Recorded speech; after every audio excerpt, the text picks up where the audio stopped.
In St. Louis's Shaw neighborhood on Sunday night, dozens of protesters marched through the rainy streets, calling for justice in the August killing of 18-year-old Michael Brown. As a black woman, this hits close to home. The 2-hour demonstration concluded a weekend of uncertainty.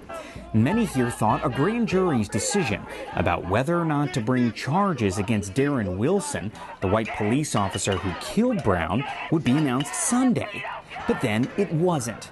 Jurors reportedly needed more time for deliberations. I'm just anxious. I don't know what to expect out of them. I just know I'll continue to be out here in these streets, voice my opinion, because all lives matter. The police so far are keeping a wide berth away from groups of protesters like this one, blocking some pretty major intersections here.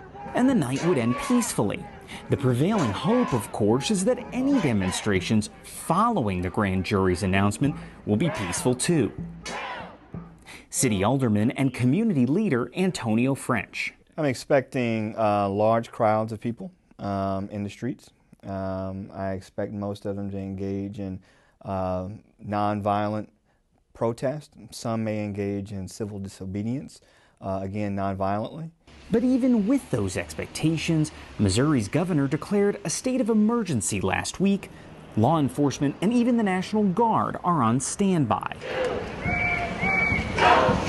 At the demonstration Sunday night, protest leaders said they were marching not just for Michael Brown, but for all victims of police shootings. There are far too many names that have become hashtags.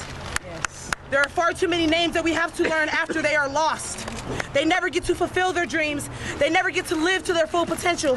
Alderman French says he understands the anger and frustration showcased Sunday night. I'm frustrated with the system, just like many of the protesters. And without a doubt, we need very drastic and dramatic change here in St. Louis.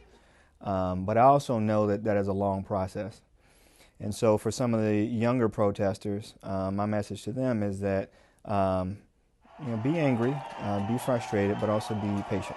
It's that patience, he says, that will help keep the peace.